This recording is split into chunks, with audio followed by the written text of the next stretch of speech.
We will then move on with the next part of the fish AI prototype, which is the cells, the epithelial cells that we have touched upon briefly, and now you will hear more about them and how this work came to play. The presentation will be given by Nicole Verdire from the University of Milan.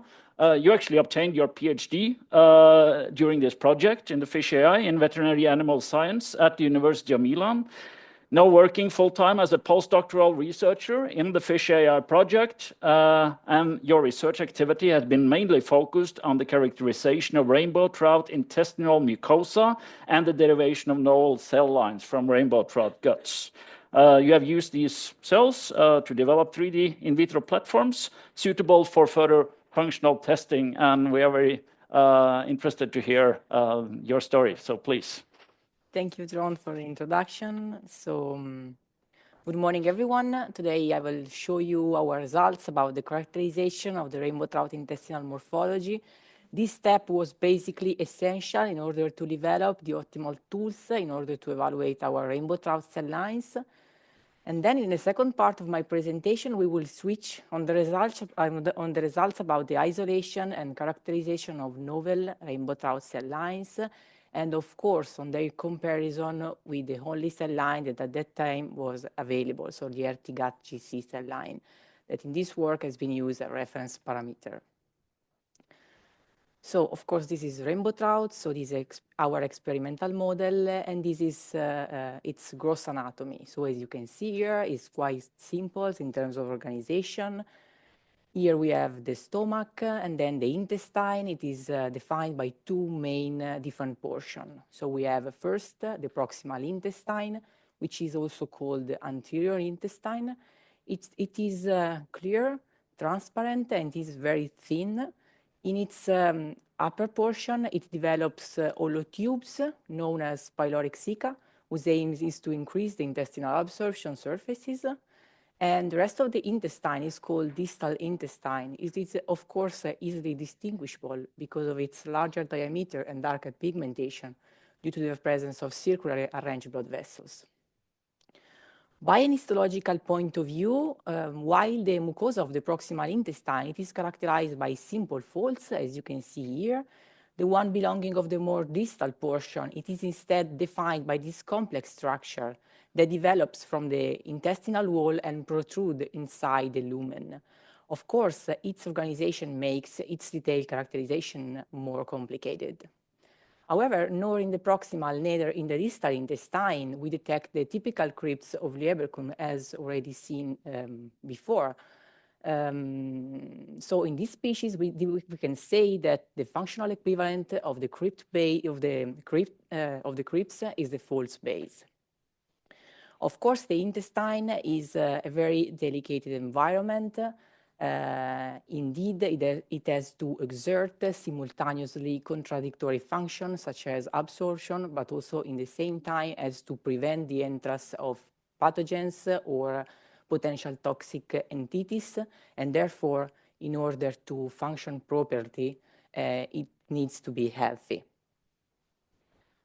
So this is the epithelium that we found in the proximal intestine. Indeed, here we observe numerous actively secreting goblet cells, as you can see here. So these white vacuoles. Goblet cells in the proximal intestine were interposed among enterocytes, as you can see here, with no vacuolization. Instead, a different situation we will observe in the distal intestine. Here we found only few inactive and deflatted goblet cells interspaced among enterocytes displaying a high degree of cellular vacuolization, as you can see here. As I told you before, the distal intestine was defined by a very complicated morphology, and therefore, in order to appreciate better its structure, we decided to open the lumen longitudinally. As you can see here, this is clearly the proximal intestine. Indeed, here we did not detect any folds protrude from the wall. And now here it started the distal intestine. As you can see, we observe these complex structures that by an histological point of view appears like folds, but complex because they were 3 times higher compared to the rest of the folds. And looking in detail in this complex structure, what we found was that the apical portion of this structure, as you can see here, displaying exactly the same epithelium that we found in the proximal intestine. Indeed, we observe numerous actively secreting goblet cells and enterocytes without any vacuolization. Instead, in their basal portion, so here, we observe the same pattern that we found in the rest of the distal intestine. So only few deflatted goblet cells and enterocytes displaying a high degree of cellular vacuolization, as of course happened in the rest of the distal intestine. Another substantial difference that we observed between the two different tracts was that they display two different renewal rates. As you can see by this picture, we detect proliferating cells in red color and differentiated cells in blue color. So while in the proximal intestine, proliferating cells were restricted to the false base, while the differentiated cells in blue color were extended all along the false, exactly the opposite takes place within the distal intestine, which we observe extended proliferation in red and only limited and restricted differentiation in blue. The same pattern was also observed inside the complex structure of the distal intestine. Indeed, in the apical portion of the complex fold, we observe the same pattern, the same behavior that we observe in the proximal intestine. So basically, restricted proliferation, extended differentiation, and only few round apoptotic cells. The opposite takes place in the basal portion, in which we found extended proliferation, restricted differentiation, but numerous cells undergoing apoptosis. So, since we observed several substantial differences between the two main intestinal portions, what we decided to do was that it was necessary to develop two different in vitro models, one belonging from the proximal intestine and one belonging from the distal intestine. The thin equilibrium between self-renewal and differentiation in vivo is preserved by two different functional units. So on one hand, we have the villus, that in fish are called folds, and the crypts, that in fish are the equivalent of the false base. So the villus or the folds host terminally differentiated cell types, including enterocytes, enteroendocrine cells, mucin-secreting cells, and tough cells, whereas the crypts or the fold base are the house of specialized multipotent stem cells. This specific structure is called niche and has been extensively studied in mouse and humans. In these two species, two different stem cell populations coexist at the crypt bottom. On one hand, we have the crypt-based columnar cells, so they are actively cycling stem cells. They display typical morphology, slender and columnar, and they are located at the crypt bottom. The second is called +4 stem cells. Because of their position, they are located at the first position from the crypt base, and they instead are quiescent, so they divide rarely and specifically when the crypt is subject to a damage or a mechanical stress. However, after the division of these two populations, they give rise to a pool of highly proliferating cells known as transient amplifying population that in turn will generate all the different cell types that make up the intestinal mucosa. Recently, has been also proved that the epithelial component of the niche actively cooperate with their stromal counterpart, and has been also proved that, among others, a specialized fibroblast population known as telocytes are able to release and secrete growth and signaling factors able to guide the stem cell fate, and therefore are today considered a key component of the stem cell niche microenvironment. So since the final aim was to evaluate whether our derived cell line preserved the stem cell component, we first had to characterize the stem cell niche also in our model, so in vivo, in our rainbow trout. So of course, the first marker that we analyzed was LGR5 because it's a classical marker of crypt-based columnar cells, so the actively cycling stem cells in mouse. What we found was that its expression was completely different because LGR5 positive cells were scattered along the fold stroma rather than be restricted to the epithelial cells lining the fold's base. The second marker that we analyzed was HOPX, a specific marker of rare quiescent stem cells in mouse. Here, once again, its expression pattern was completely different. Indeed, we observed that HO peaks positive cells were abundant. The signal was spread all along the false length and tend to disappear the false apex. So overall, this expression pattern was fully consistent to the one that we previously observed for proliferating cell nuclear antigen, indicating that probably in this species, this marker could be considered the marker of the transient amplifying population, so the population highly proliferating, but then in transition towards differentiation. At this point, we wanted to know which was the real marker of the intestinal stem cells in our model, and the answer was SOX9. Indeed, was the only marker that we found lining the epithelial cells of the false base. And in this specific location, we found also slender cells displaying the typical columnar shape and position of the well-known crypt-based columnar cells described in mouse intestine. As I told you before, we also would like to investigate the presence of the subepithelial component as key emerging component of the stem cell niche microenvironment. So we also would like to verify whether these specific cell populations, so whether telocytes were also present in our model.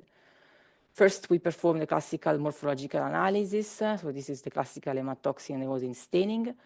What we found was that just below the enterocytes basement membrane, we detect these peculiar cell types displaying a slender nucleus with thin branches.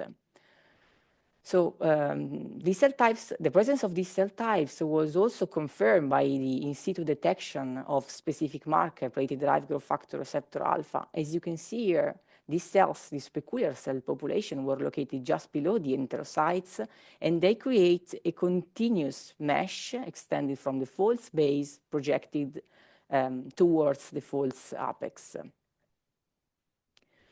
Moreover, in the close proximity of these cell types, we also detect spherical structure displaying a typical shape, size, and position of the extracellular vesicles, meaning that telocytes, also rainbow trout telocytes, are able to use this mean of communication in order to combine to far cells protein messages and microRNAs, further confirming the interaction between the fibroblasts, this specific fibroblast population, and the epithelial component of the niche.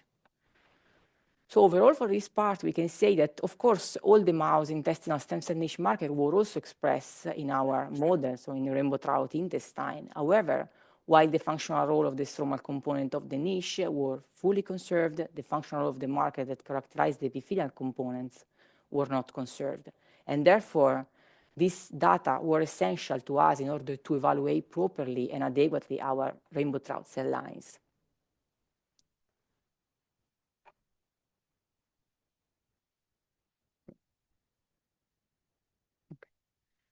So at the beginning of the project, we had two main options. So on one hand, of course, we well know that they are available, the classical cell lines. Of course, they display the great advantages that they easily grow in culture, so meaning that they are easy to be propagated and expanded in vitro. But they also present some limitation. So they are mainly composed by an homogeneous cell population. And of course, as already all of us know, in this condition, cells lack a fully differentiated phenotype.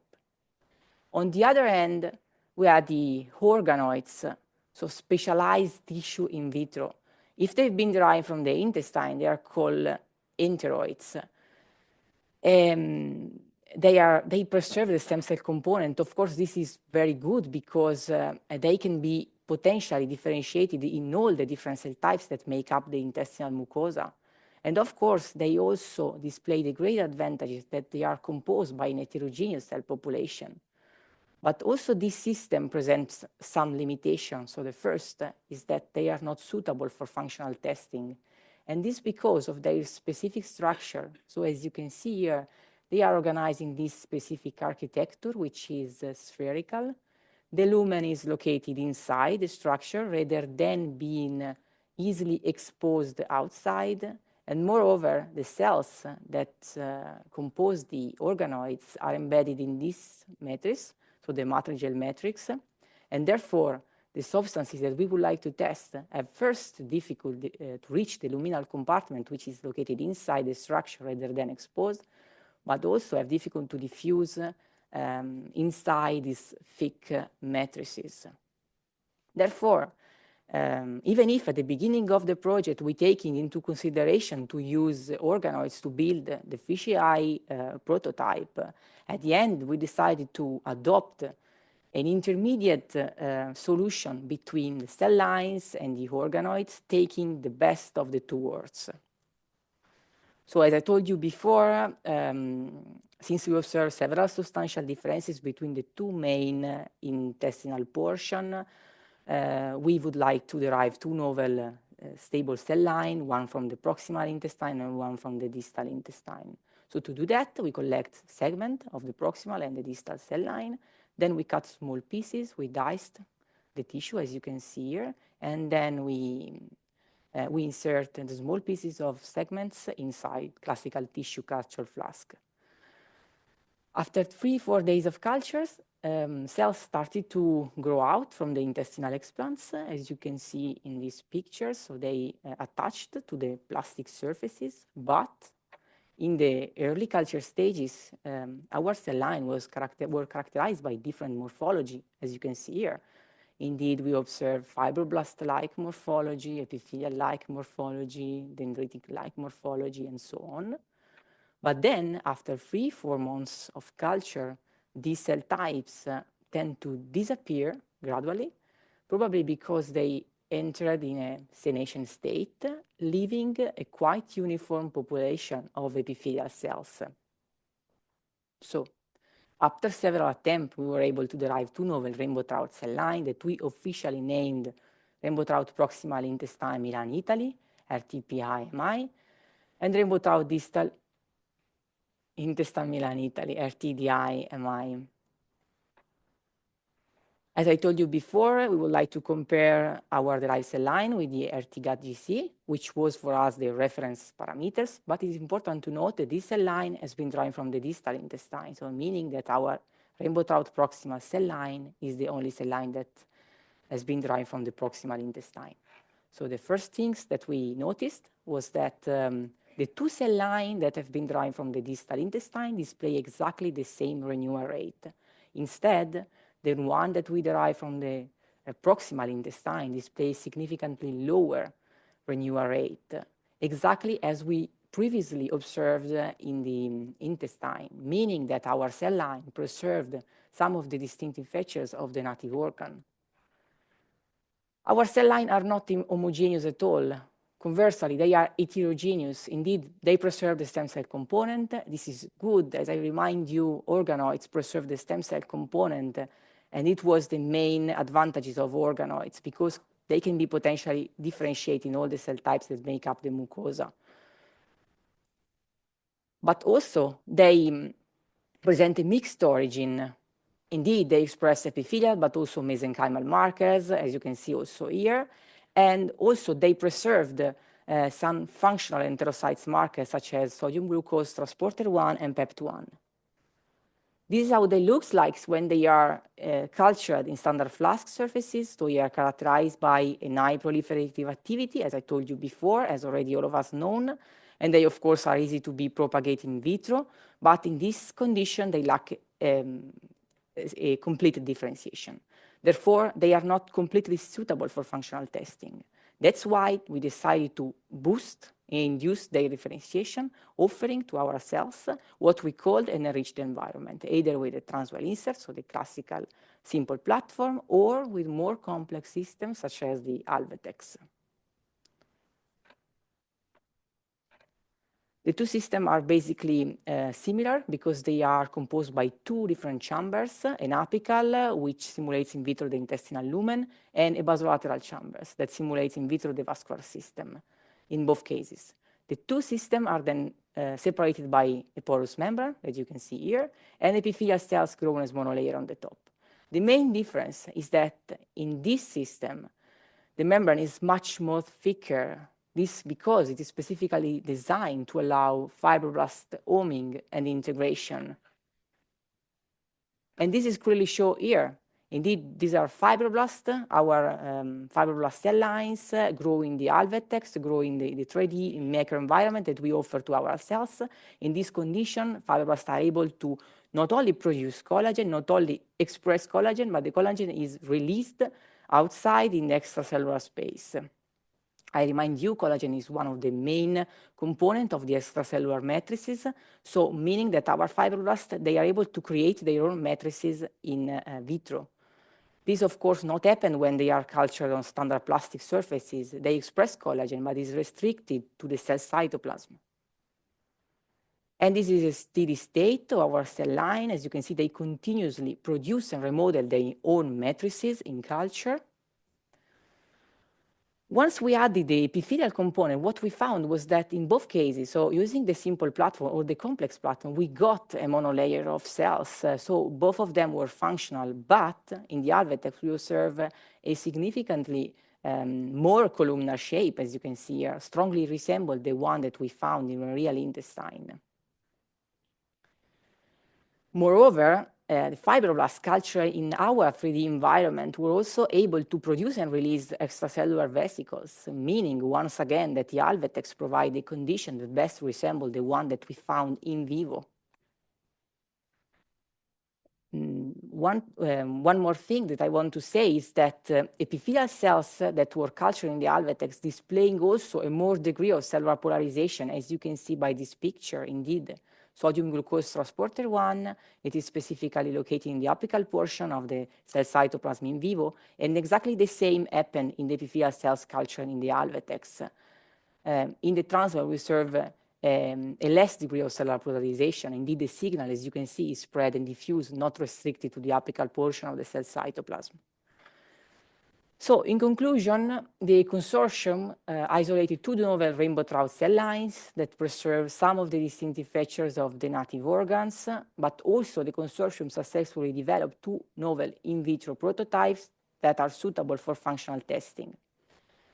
For sure, the combined presence of fibroblasts and epithelial cells within the Alvetex show better morphological characteristics than the simple platform. However, its assembly is more complicated and requires time and high qualified personnel. Thank you very much for your attention. Thank you very much, Nicole.